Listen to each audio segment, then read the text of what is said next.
看来我爸是对你们太仁慈了。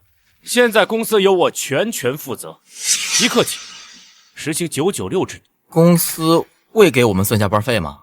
抢什么呢？加班费？能月休4天已经是对你们的仁慈了。我贸易国际这么大的公司，你不想干可以滚，有的是人想干。接着工作吧。就你话多。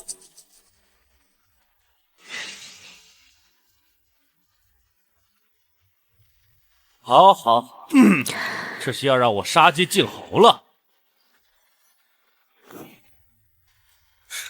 啊！我的限量款杯子！你们两个，上班时间睡觉，已经被开除了。吴副总，这位是小达，你的逍遥日子到头了。这位就是我们茂业国际的继承人，新任总裁叶总。这么说，叶盛堂是你爸？你算什么东西？敢直呼我爸的名讳？我不管你是谁，少来这里指手画脚。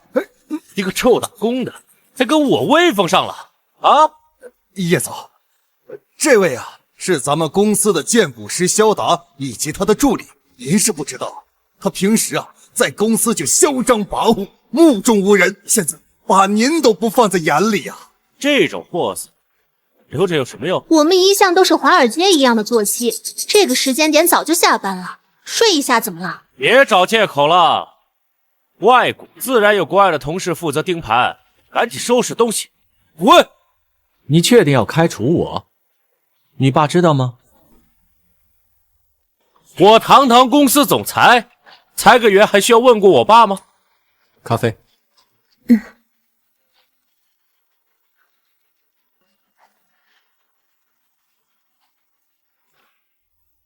公司里有个美股大神叫肖畅，是我费了一番周折弄来的，你不要去管他。股神肖畅，吴副总，咱们公司是不是有个人叫肖畅？好像有一个叫肖畅的外股经纪人，不过前2天辞职了。哎呀，我爸这么看重的人，就这么辞职了。本来还想着见识一下，一个失败的荐股师，在国内居然混吃混喝，混得风生水起，还招了个女助理，真是可笑。居然是你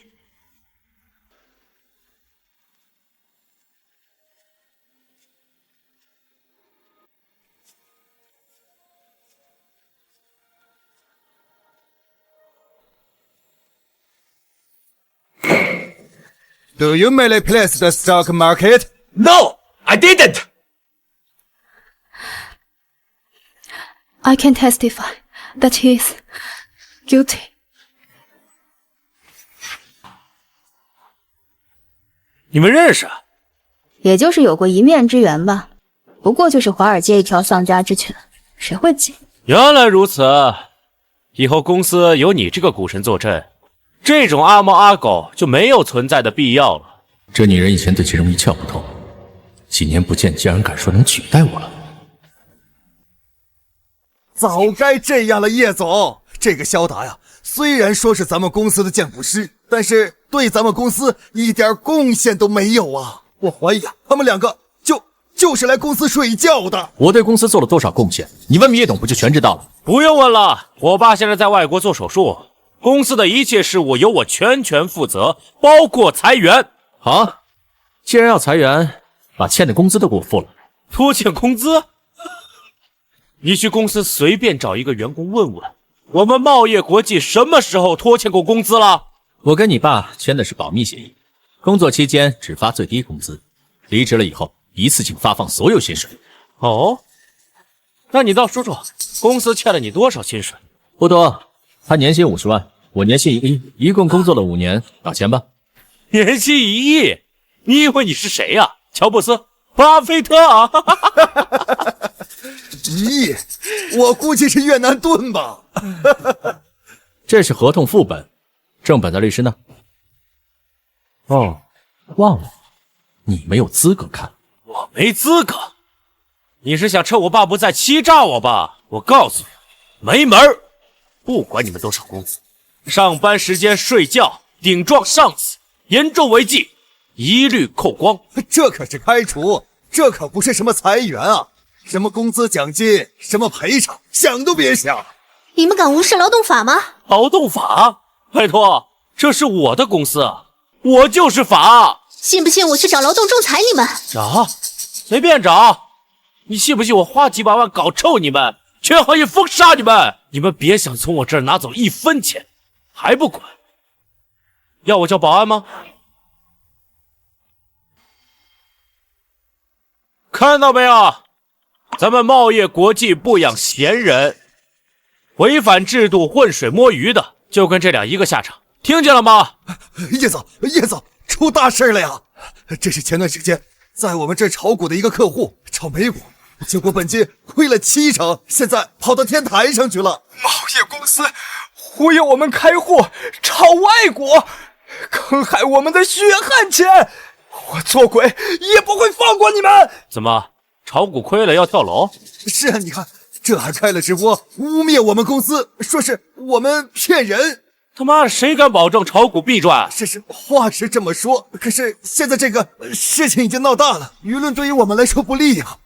公司的董事会以及相关部门都要求我们立即给出解决方案，否则我们公司的股价会大跌，市值会蒸发几千亿呀！包括10几年来我们公司积累下的信誉以及客户资源都会打水漂，到时候公司想要翻身就难了呀！Lucy， 这个怎么办？联系他，让他把剩下的本金满仓买入 SNTIV，1周之内保证翻身。啊！就按他说的办，快去！是。什么1周之内，我才不信！想骗我下去是吧？去死！都去死吧！你虽然懂点世界局势和底层逻辑，但可惜你学的只是皮毛。SNTIV 虽然是1-2周之内暴涨的股票，但可惜远水救不了近火。何况现在华尔街是晚上，你让他去哪儿买 C 国的股票？难不成你就能救？都不用我出马，我们家慧慧都能给出比你更好的方案。怎么样，叶大总裁，要不要跪下来求我？这件事我们已经关注到了，正在处理。不好意思，我们暂时不方便对这件事发表意见。我们董事长目前正在做手术，稍后我们会回应的。叶总，这事已经在热搜上爆了，我们得抓紧时间处理啊！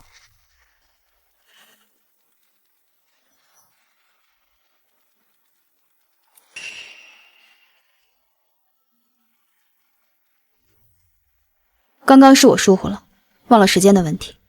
我还有能立竿见影的方案，你给我点时间。我的 Lucy 一定有办法，你快去吧。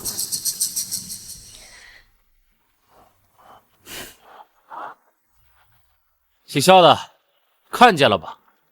我的 Lucy 可是华尔街之狐，就你那破方案，谁稀罕？小心啊，别被你那个什么华尔街之狐给骗了。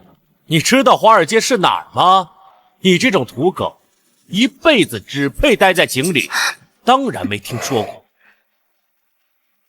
爸妈，儿子不孝，儿子把你们的养老钱都输得一干二净，儿子没脸见你们了。吴副总，快去稳住他！好。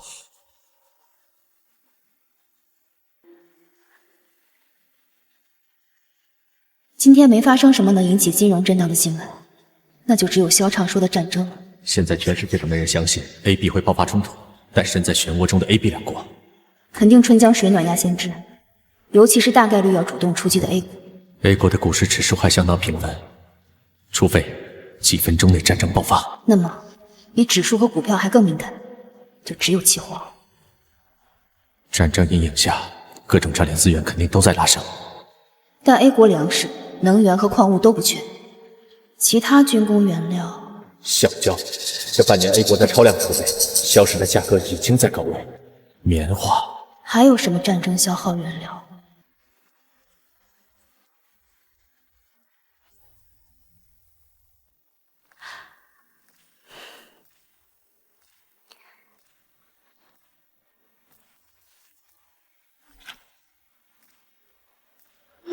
哥哥想做期货，有快钱吗？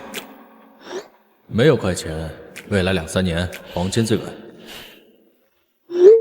可是我想马上赚笔大的，然后回国找你啊。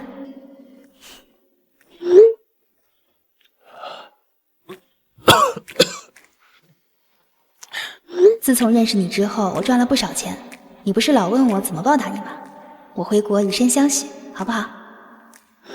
女孩子家家矜持点，我把你当成小妹妹，你把我当成什么人了？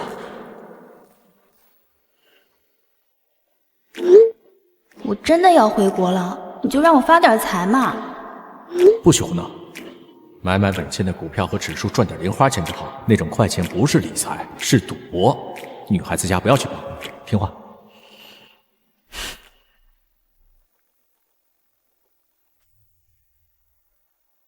叶大总裁，再拖下去可就悲剧了，还不决定吗？叶总，公司电话都被打爆了呀！你是的，叶大总裁，这样我也不让你下跪给我认错了，只要你把我们的公司给结了，我就给你个最佳方案，如何？你休想！时间可不等人啊，只要那个人手一松，茂业国际可就都完了。Lucy。让他入场 A 国期货，满仓棉花，1小时内必定暴涨。好，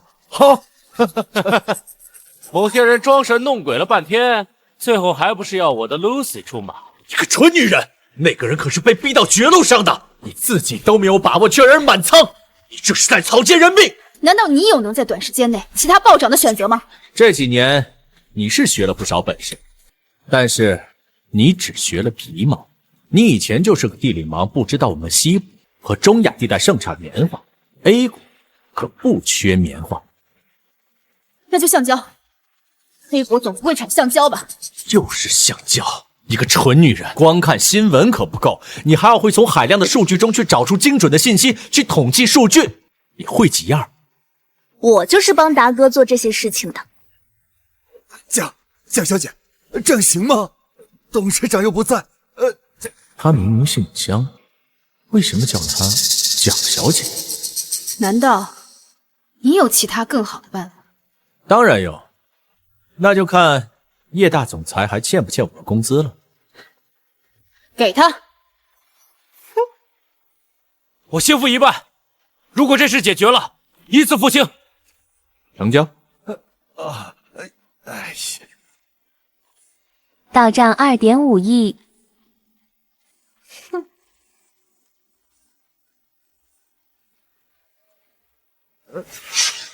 让他去买这个。啊！犹豫什么？等着别人跳楼吗？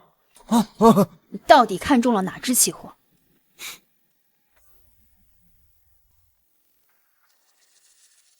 他刚才说的什么东西？他让我买的是那个 A 国的期货尿素。尿素？什么玩意儿？没造过炮弹吧？谁造过炮弹啊？难怪不知道啊！尿素可是制造炮弹的重要原料。快，看看 A 国尿素的行情。好。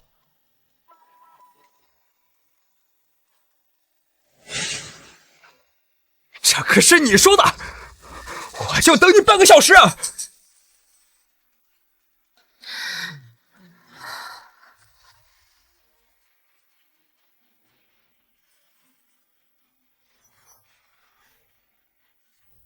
肖达，20分钟过去了，我看最后草菅人命的人是你吧？别人叫我肖达也就算了，她可是我曾经的未婚妻，不可能忘了我的真实姓名吧？肖达，要是你的口出妄言，误导客户，一切后果都由你来承担。要真是出了这种事，肖达1万个你也不够支付公司的损失啊！肖达，你是不是被开除了？怀恨在心，报复公司？你他妈刚刚自己也说了，谁敢保证炒股都是赚钱的？我冷静，Lucy， 我错了，我真应该听你的。你没有错，哪有什么东西能在这么短的时间内暴涨？我不管，小保安，看住他们2个，我要让他们2个给那个跳楼的傻子陪葬。凭什么？这本来就不关我们的事。我们家达哥好心给你们最靠谱的方案，你还在这里恩将仇报。少在这里狡辩了！你们就是别有用心，什么最靠谱？真的涨了，涨了！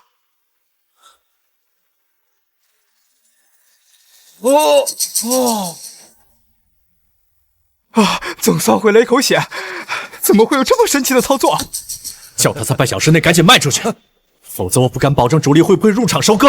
我不闹了，我不闹了，股神，感谢股神帮我挽回损失。我就说我家达哥是最厉害的吧。通知公关部，马上发布通告，公司有股神坐镇，救了他一命，以后自负盈亏，公司概不负责。好啊，既然承认我是股神了，那把工资结了吧。我什么时候说股神是你了？你只不过是恰巧猜对了而已。真正的股神，非我们 Lucy 小姐莫属，是不是，亲爱的？我也不是什么股神，不过他一定不是。这种孤注一掷的激烈做法，在股市是大忌。他这种人根本不配在公司待着。没错，你就活该被开除。如果不是人命关天，我怎么会做出这么冒险的点子？你们这是要卸母杀驴吗？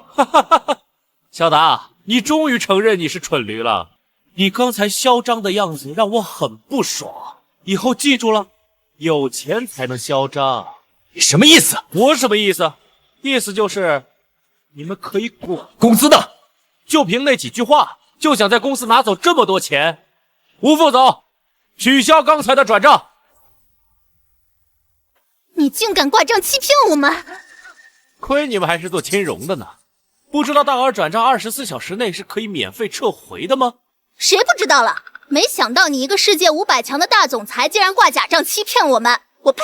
不服就去告我呀，看看谁会相信我堂堂茂业国际会欠几个臭打工的这么多钱。好一个堂堂的茂业国际啊！原来你跟你爹的信誉就只值5个亿！哎，搞清楚，是你不值5个亿，臭屌丝！你，哎，想打我呀？来来来，打一个试试，看看我能不能让你牢底坐穿。叶总，我想起来一个事儿，这个肖达他的父母啊，常年住在 ICU， 每天花费都在2、3万，而且全都是叶总掏的钱的，这算起来好几年了。哦，是吗？那他花了咱们家多少钱啊？哎呀，怎么着也得几千万了。是吗？就这你还有脸来要工资啊？吴副总，通知下去，停止缴费，把他们赶出去。你敢？这是我们合约的一部分。已经被开除了，那个什么狗屁合约也就作废了，休想再占我们叶家1分钱的便宜。去，把他们赶出去！哎，大哥，大哥，你没事吧？没事儿，慧慧，你放心，这5年不会亏待你的，我会想办法。大哥，我当然相信你，姓叶的毁约是他们的损失，可是你被他们赖掉了整整5亿的工资啊！以后你爸妈那边怎么负担得起啊？没事儿，车到山前必有路，我会想办法的。那个肖达倒是有几分本事，我怀疑我爸说的那个合约是真的，他就是我爸说的那个股神萧彻。股神是又怎样呢？难道你要把他再请回来？怎么可能？有你在，谁敢称股神？我的意思是，咱们既然都把他开了，不如就干脆再做绝一点，逼我爸跟我们站在里面，撕毁合约，顺便替他省下那5个亿。你想怎么做？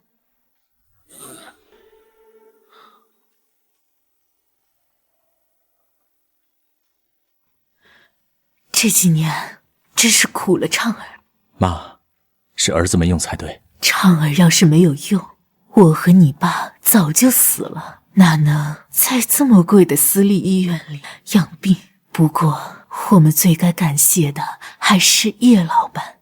自从我和你爸被撞了之后，他为我们垫付的医药费可是天文数字，你一定要踏踏实实为他做事，一辈子报答他。以后没有这种好事了，你们不配得到我叶家的资助，给我滚出去！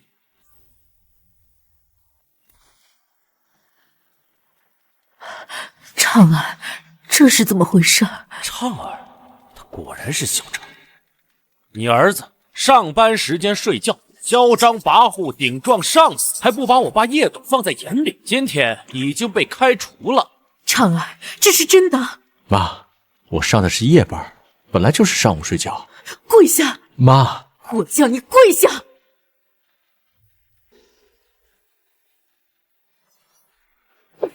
我叫你跪恩人！妈，我就不见他们的，是他们不讲信用。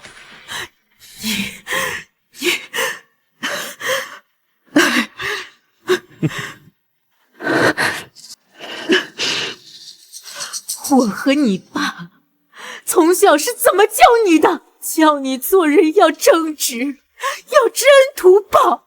你是怎么做的？妈，您先起来。人家一说，我就知道你不冤枉。你一向都仗着那点小聪明、小本事，骄傲自大，飞扬跋扈。平时提到叶董和公司的时候，你就没几分敬意。你忘了是谁把你从国外监狱救出来的？又是谁把你爸妈送医院抢救过来的？又是谁付了几千万医药费，吊着你爸爸的命？你说呀！妈，我错了，我求你先起来，你的腿刚康复，别跪坏了。我怎么就养了你这么个白眼狼儿子？你先给叶家的少爷赔罪。我赔。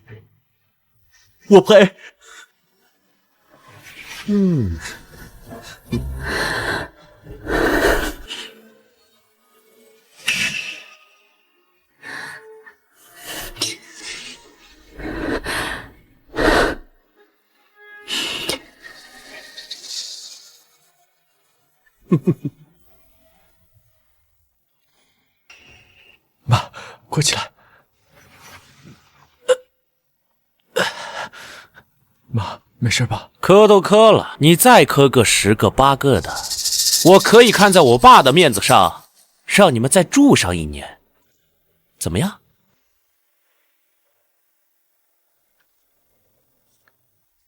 行。看着叶家少爷的人品，我大概是误会场了。也罢，就让他磕几个头，把人情还了吧。大哥，你在干什么？这种人的话，你信他干嘛？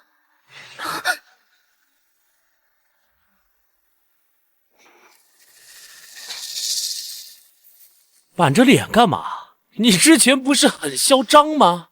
说话呀，开口求我呀！求叶总出钱继续让我爸妈治疗。肖达呀，肖达，说你是蠢驴还真是没错。你觉得可能吗？我家的钱是你赚的吗？凭什么要浪费在你们一家废物身上？叶之安，你还是人吗？知道达哥为你们家赚了多少钱吗？几百个亿都不止。哎，算了，慧慧，我不是真的求他，我只是为我爸妈做最后一份努力罢了。畅儿，妈知道，我和你爸不会怪你，我们跟叶家扯平了。扯平？你们想得美！等着收医药费欠单吧，这辈子还不完，下辈子接着还。医生，去把他的管子给我拔掉，给我轰出去！慢着，慧慧，帮我把我妈推出去，我马上就来。大哥，我们去哪儿啊？我去叫个车，先转到别的医院，先把我爸妈送过去。别去，畅儿，我们回家吧。我和你爸听天由命了，不值得再花那么多钱。妈，儿子不孝。请问是萧畅先生吗？我是圣心医院的副院长张立树，我来接你父母过去入院治疗。请放心，我们是国内顶级的私立医院。你们医院可以赊账吗？医药费已经人付了，你们就直接过去吧。啊，放心吧。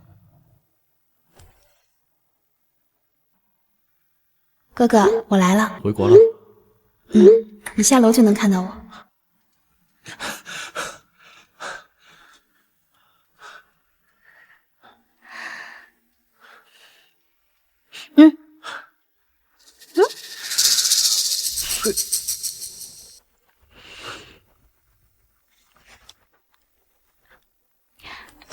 惊不惊喜？意不意外？啊！原来是你，一直都是你。对啊，思思嘛，甜心甜心，谁叫你那么笨，猜不到。你好大的胆子，居然在叶盛堂的手底下做事，还背着他，把股票的走向透露给一个网友。等我告诉叶盛堂，你就完蛋。别打脸，你打别的地方都行。你还知道要脸啊？我怎么不要脸了？你才不要脸呢，还好意思说呢？你不但给仇人做事，还养了个小助理在身边。我家慧慧，哼，臭不要脸！江思思，你还没有搞清楚情况吗？自从6年前你作伪证陷害我，我们就已经恩断义绝。你刚刚说，我什么给仇人打工？你以为叶盛堂会那么好心的，把你爸妈救出来，还把你从牢里救出来？他当然没那么好心，他救我跟我爸妈都是有原因的。我跟他签了10年的保密协议，在背后帮他赚钱。不过他也算是在我最难的时候帮了我吧。你把他想得太好。你知道当年是谁诬告你入狱的？我20岁就从哈佛拿到博士学位，投身华尔街，无论是短融还是长投，都是超高回报率。我成立了自己的风投基金，在华尔街所向披靡，红兔之名传遍了全世界。我在全球股民中有极高的声望，经常带领着成百上千万的散户对抗华尔街大空头，把他们杀得片甲不留。直到当年我年轻气盛，得罪人太多，许多大空头都有理由弄死我。叶盛堂就是其中之一。你怎么知道？我怎么不知道？当年就是他绑架了我的父母，还拍了一大堆你的照片，威胁我要杀你。你这个笨蛋，你笨蛋，你怎么会相信我会真的害你啊？你说的都是真的吗？他绑架了我的父母，我妈当场脑溢血死了，我爸回来后也一蹶不振。我去监狱想要看你，你却一直不肯见我。思思，我错了。后来我听说你出狱，我到处打听你的消息，但是我一直找不到你，我只好通过你的社交账号装成网友接近你。我一边自学金融知识，一边追查绑架案的主使者。我后来查到，就是茂业集团的董事长叶盛堂。我回国找人暗中调查他，却发现你在帮他炒股赚钱。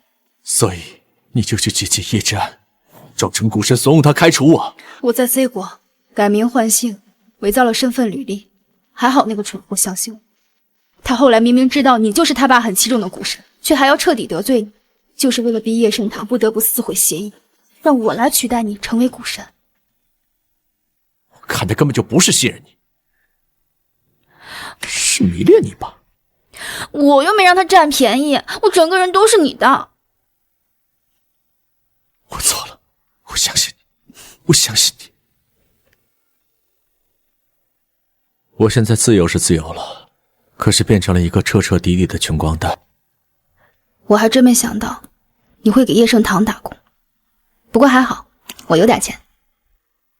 你能有多少？40亿。你有这么多？爸妈去世了之后，我就变卖了家里的资产，拿着那些钱跟你学炒股，身价翻了好几番。怪不得几年前连 K 线图都看不懂的金融小白，摇身一变变成了一个什么股神。感情都是从我这套的消息啊。我主要是跟你学，但是我自己也学了很多很多。好，你是华尔街之狐。小常，你想报仇吗？当然想报仇。那你就要帮我立住华尔街之狐这个名号。那你就要帮我立住华尔街之狐这个名号。喂，慧慧，达哥，你快来医院，你爸妈他们。我爸妈怎么了？哎呀，你来医院就知道了。啊！爸，阿姨走慢点。老爷子恢复的不错。爸，你竟然醒了！妈，这是怎么回事？你能走了？肖先生，我们出去说。蒋露西，她不是跟叶志安一伙的吗？她怎么会在这里？张医生，这是怎么回事？是之前那家医院用的特殊药物抑制了你父母的中枢神经，导致你父亲一直昏迷不醒，你母亲也康复不了。这也太恶毒了吧！他们怎么敢的？叶盛堂为了困住我，真是不择手段。我妈还一直对他心存感激。萧畅，伯父伯母什么时候被车撞？是在我入狱的半年后。当时我急得想撞墙。你是说，我和我爸妈出事儿都是他们一手策划的？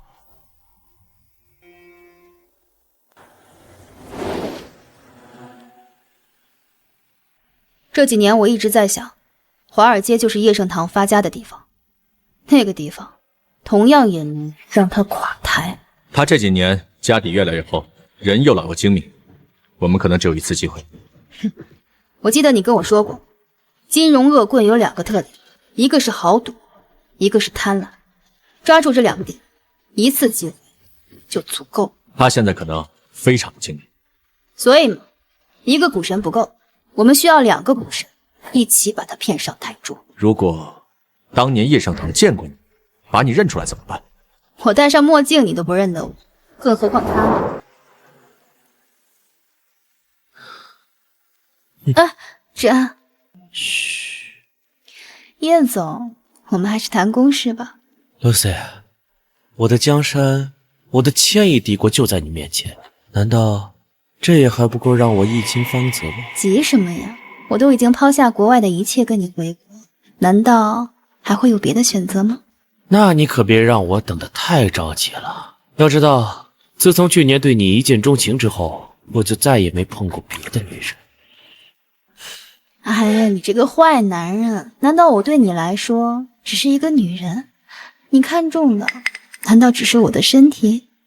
当然不是，我的 Lucy， 你可是华尔街之狐，在金融界有点石成金的本事。以后我的事业还要靠你呢。公司的首席分析师，还有副总的位子，将来都是你的。我都要做你的女人了，难道我还要图这些啊？那你要什么？你叶家这么豪门，你爸爸说不定对我不满意呢。唉，这个你放心，有你这么优秀的儿媳妇，他肯定没话说。那谁知道呀？你都已经开除了他最器重的股神，万一没有感觉到我的价值，迁怒于我。这个你放心，我早有安排。今天白天的那个跳楼闹剧，我们已经完美的化解。我们茂业国际不但没有损失，反而获得了一波天大的宣传。现在我们的公关部还有媒体正在加班加点的扩大宣传，为我们的美女股神造势。真的？当然是真的了。而且周六晚上我还会为你准备盛大的欢迎酒会，到时候你就是全场最闪耀的主角。我可不想当什么主角，我也不想抛头露面，省得他们胡乱报道。可是你不出场的话，我怎么为美女股神华尔街之狐造势呢？谁说我不出场？喏，这样是不是更有神秘感？是。以后我就是华尔街之狐，而你就是我的王，你呀才是主角。好好好，我可太喜欢了。所以我决定把欢迎酒会改成假面股会。假面股会？没错，假面股会，而且要打造成茂业国际的 VIP 股会专场和国内最顶尖的股坛盛会。借着这波股神的宣传，让所有的券商机构还有富豪名媛都趋之若鹜，然后一票难求。没错，而且我们要把萧畅请来。请他干什么？他不是号称年薪1个亿的股神吗？我就要在股坛盛会上堂堂正正的打败他，让叶董看到我的实力。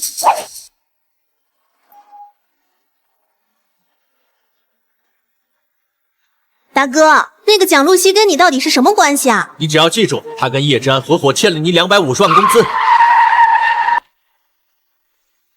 呵呵，不好意思啊，这里是什么地方？什么阿猫阿狗都能进来吗？今晚的来宾哪个不是身价上亿的？骑着电动车的也敢进来冒充？我们是被人邀请才过来的。邀请函呢？我们只接到了电话邀请，没收到邀请函。滚吧！什么臭屌丝，也敢来这种地方？哟，是谁的脸掉地上了？哟，这是谁的脸掉地上了？叶总，不好意思，这2个骑电动车的也想混进股会。知道你是屌丝，没想到还这么穷酸，还真给我们茂业国际丢脸。小畅，我给你跟我正面对决的机会，你就这么摆烂？这衣服又是从哪儿租的？你管我在哪儿租的？今天是股神对决，不是来比谁穿的光鲜亮丽。哎，也好，假面股会嘛，总要有2个小丑啊。卢 Sir， 咱们走，你们放他俩进去吧。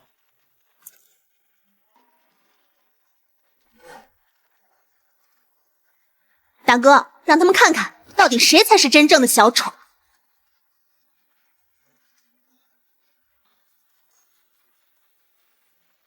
Ladies and gentlemen， 非常欢迎各位来宾前来参加由我们贸易集团主办的假面股会。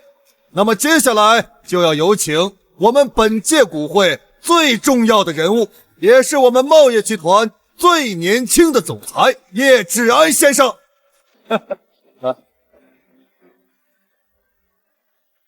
这叶之安可是国内最顶级的富二代之一，听说他是虎父犬子，比他父亲差多了，也不知道兜不兜得住这贸易的国际。嗨，这年头有钱的只会更有钱，请个股神坐镇，收割的不要太容易。欢迎大家来到我们贸易国际主办的假面股会。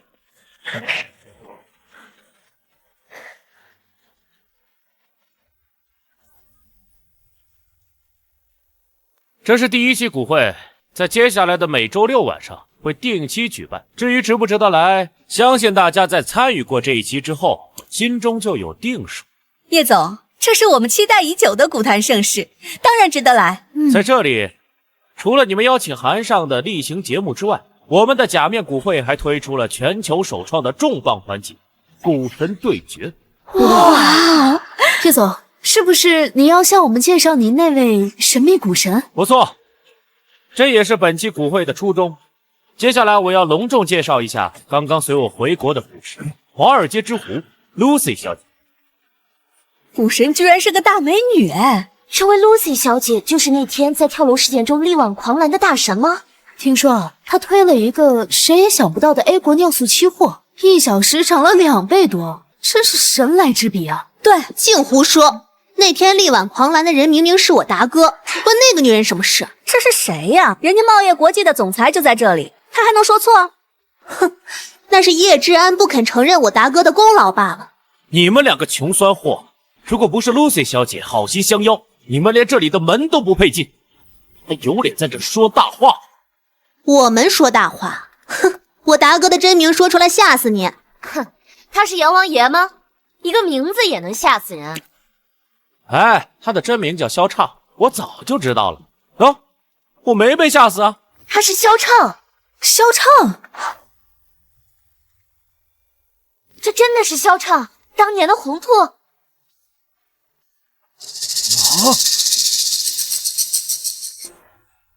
不敢当，各位，久违了。萧先生，你可是我的偶像啊！我也是，我也是。红兔先生，没想到能在这里见到你。真的呀，真的是他，华尔街的传奇股神。他真的是红兔，怪不得呀！怪不得什么？怪不得我第一眼看见他的时候就觉得这么眼熟，怪不得叶董这几年如此的重视他呀！他很出名吗？凡是在金融界混过的，没有人不知道红兔的呀！他可是华尔街的传奇股神啊！他振臂一呼，能够率领散户把华尔街的大空头杀得血流成河呀！露西，你也知道？知道啊，我说过，当年在华尔街我就知道的。不过他很早就因为扰乱股市被抓了。那你有把握赢吗？当然有，他只不过就是名气大，水平也就一般。更何况我这些年一直在华尔街，而他窝在国内，也就是土包子。我相信你，露西。那咱们照计划。好，各位，既然股神都已经出场了，那咱们的股神对决就提前开始吧。叶总，难道要让红兔先生和这位 Lucy 小姐对决吗？没错，是不是都很期待啊？期待是期待，但是这位 Lucy 小姐还是年轻啊。哎，恕我直言，我真没听说过什么华尔街之狐，听起来像个网名。如果我输了，我也更能证明他的实力，你们何乐而不为呢？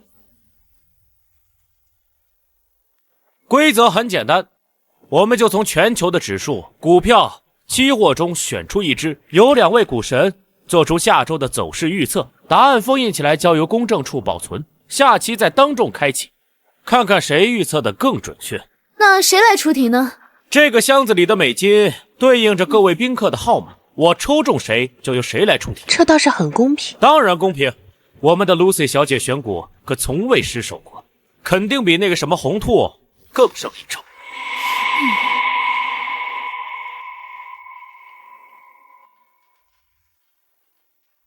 19号宾客，既然是我，那就请2位估测一下纳指的指数。这题我们已经在贸易公司对决过。吴副总，他们什么时候对决过？不知道啊，我也没听懂。没错，这题我代表贸业国际提前告诉你们了。还能这样啊？我们建议你减仓，因为全球下周大概率会持续下跌，甚至会持续低迷1到2个月。哇，这是真的吗？难道真的有大事要发生了？钱又要更难赚了吗？我相信红兔先生。那你要换题吗？换，就请2位预测一下纳指下周5的收盘指数。当然可以。那太好了。萧畅，你干嘛跟熊慧慧戴情侣面具？现在是关心这种事儿的时候吗？我不管，下次你不许跟他痛快。哦，这题你会吗？不会。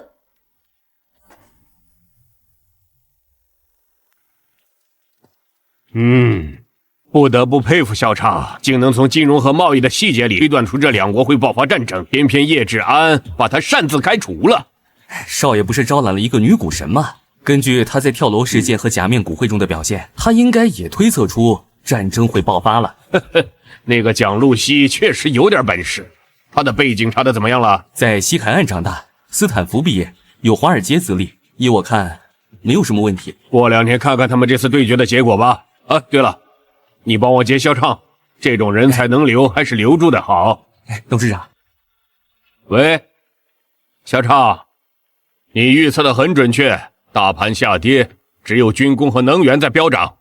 那好，我相信叶董不会让我白干5年。你放心，等我回去，我一定会给你一个交代的。怎么办啊，萧畅？现在距离我们预期的指数还差得很远。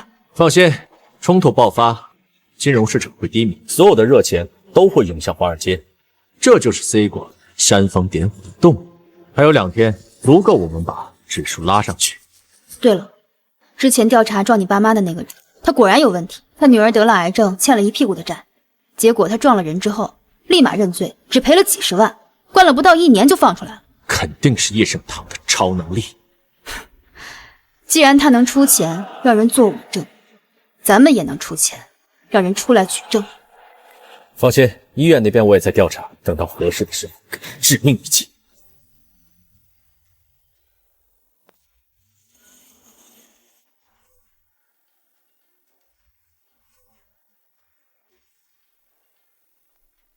萧先生，股神，感谢股神上次的提醒，让我避免了巨大的损失。这可真神呐！谁能想到竟然会爆发战争？哎，这有什么的？那位华尔街之狐不是也预测到了吗？没错，之所以能预测到 A 国的尿素会暴涨，因为尿素是制造炮弹的必要原料。Lucy 小姐的眼光确实很敏锐。没错，就连各国政要啊都说 A 国最多威慑一下，哪知道真的开战了。战争的事，我一个女人不懂，但是局势已经酝酿这么久 ，C 国也一直需要其他国家战争以便吸血，所以这场仗不打也得打。Lucy 小姐说的没错，现在的大国敢公开叫嚣的，都是不会真打的，而那些暗地里蓄势待发的，才会真正的突袭。股神就是股神，上周的假面股会已经引起了重大轰动，这周不少朋友都从外地赶来，都在期待着上周的对决结果呢。那指上周的收盘指数，想必大家都关注到了，请看大屏幕。受战事影响，本周先跌后涨，报收11348点，请大家见证，火气完好。快打开看看两位股神的预测吧。我看这两位都胸有成竹，应该预测的都比较准吧。这是萧畅先生的预测，11400点，与实际报收只差52点。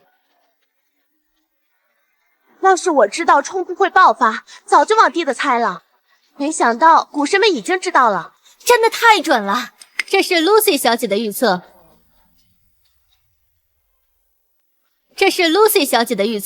，11320点，距离实际预收只差28点。怎么样 ，Lucy 小姐当不当得华尔街之狐的称号？真是人不可貌相，我为已曾经看不起露西小姐而道歉。两位都是股神，那就快开始这一期的对决吧，我们已经开始迫不及待了。46号嘉宾是我，那我就代表广大股民现场出一道更直观的题吧，请两位股神各选一股，等下周五收盘的时候，看看哪一个股涨幅更高。我们同意。这个 Lucy 竟比萧畅的预测还准确一点，是运气还是？他们两人的推测逻辑是一样的，谁更接近确实有运气成分在。给我订下周的机票，下一期假面股会我要亲自到场。欢迎股神红兔萧畅先生，欢迎股神华尔街之狐 Lucy 小姐。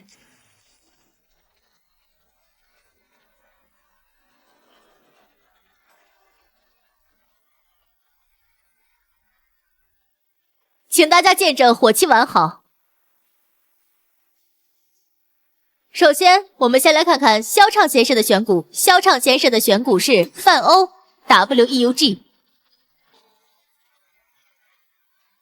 竟然是一只欧洲股票，我印象里好像是一只黄金概念股。本周开盘17.37欧，报收33.39欧，涨幅93%。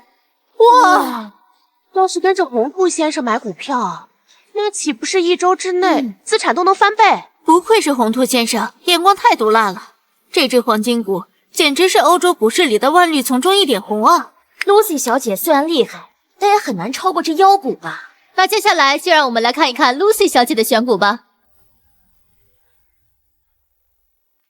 Lucy 小姐的选股是南亚 AESY， 是我们没有听过的股票，我搜到了。居然是帝国的股票，想必大家从自己的手机网页上也有所消息。南亚 AESY 本周开盘861.3卢币，报收1766.4卢币，涨幅105%。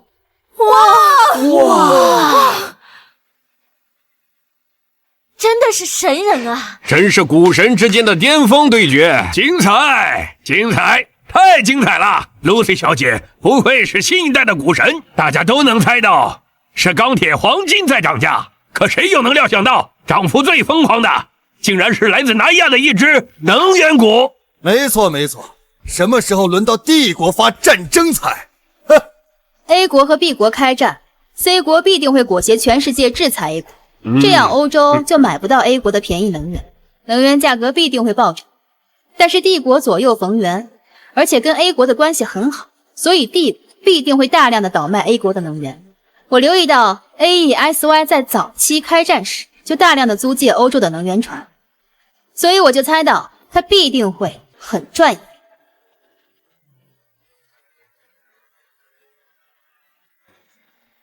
叶董，该把我的工资给结了吧？那都是误会，叶志安，我已经教训过了，你回来公司安心上班即可。你要是知道叶志安是怎么羞辱我的，你就不会说的这么轻飘飘了。何况，你现在不是有新的股神为你效力了吗？小少，你当真去意已决？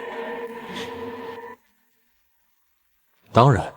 那好，下周开盘前，你最后再给我买2只股票，如果1周之内能暴涨20%，我就把剩余的酬劳付给你。没问题，好聚好散吧。我再帮你赚最后的5000万。哼哼，江小姐，我儿愚钝，以后还希望你尽心辅佐他。我看好你哦。应该的。想要什么？有什么条件？你尽管提。别的倒是没有，不过我听说某人年薪1个亿，我也想。对，爸，可不能比他少。我觉得2个亿都不多。好，但是我有个问题。老爷子请吩咐。下周开盘前再帮我买2只股，如果1周之内暴涨20个点，我就给你2个亿，否则1个亿哦。那老爷子你可别后悔，这2个亿我是拿定了。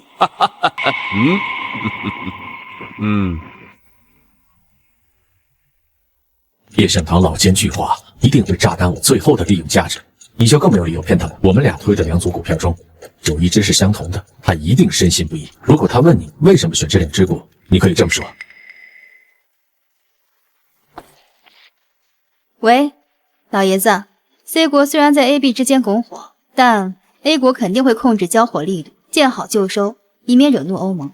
这样一来，欧洲就不会彻底大乱。C 国也需要炒作新的热点，来进一步吸收全世界的热钱，比如新能源，还有 AI 智能。所以这2类股票会在近期暴涨。看来不会错了，他们2个都选中这只，我们就砸他。OPAI 震了一下，应该是他入场了。他还比较谨慎，第一手应该不超过10亿。我们跟10亿。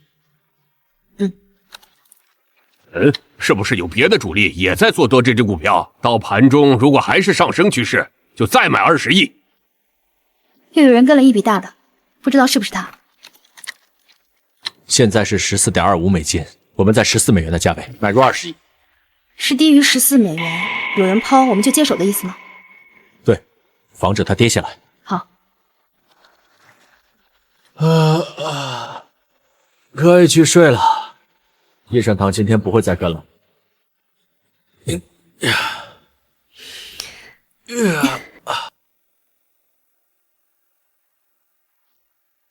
现在是15.08美元，已经涨了接近20%了。再砸个20亿，把昨天的挂单取消了。然后每隔1小时跟5亿。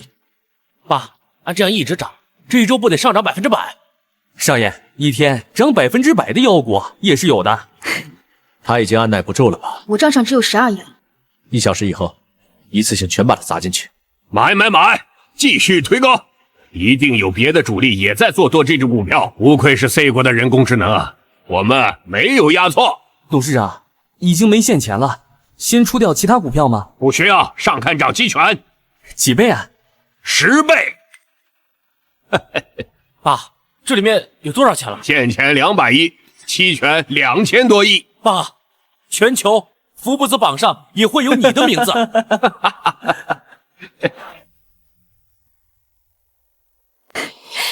小畅，他估计在做首富梦吧？太危险了，我觉得不用我们出手，就用大空头瞄准他了。怎么才能保险一点？叶盛堂把我们2家人害得这么惨，一定别给他翻身的机会。今天收盘前先抛出一半，给市场一点方向。会不会让他警觉，提前跑路？他当然会疑惑了，也不会甘心的。他会等到明天开盘的时候再看情况。但是大空头不会让他等到明天了，我也不。今晚整个金融界都会充斥着 OPAI 的负面新闻和看空预测。明天开盘即跌停？对。那我们手上剩下的一半呢？剩下的一半就当给叶家陪葬了。挂单价出售，叶盛堂就是想挂也得底价才行。这最后一手是什么意思啊？董事长要是担心的话，我们就在这个价位挂单卖出一半。不行，要是我们抛出的话，它就再也没机会涨了。等等，等明天开盘，你今天留意一下华尔街的风向。哎，好的。叶盛堂、陈新台，你们涉嫌在5年前雇凶杀人，跟我们走一趟吧。别动！什么雇凶杀人？你们搞错了吧？你们干什么？敢抓我爸？知道我爸是谁吗？没有抓你，不用报你爸的名字。带走。走。爸，爸，儿子，爸，咱的股票跌停了吧？爸，股票跌停了。爸，今天发生了什么事？我不是让你看着华尔街的动向吗？咱这是白天，华尔街是晚上，我怎么看啊？你这个蠢货！那你去找露西小姐啊，她会教你啊。我今天联系不上她了。联系不上她？爸，你怎么这个时候被人抓起来了？他们跟我说什么医院、车祸什么的，你怎么跟这件事扯上联系了？医院、车祸都跟校唱有关。现在露西也失联了，他们是一伙的，我们被骗了。Lucy， 你这个蠢货，逆子，蠢货，你这个逆子！这只股票会跌到什么时候呢？跌到我们那一半卖出去的时候。叶盛堂翻不了身了吧？翻不了了，他在16美元的高位10倍期权追涨，现在跌的只剩一半了。他把全部身家卖了也不够赔。眼看他起高楼，眼看他宴宾客，眼看他楼塌了。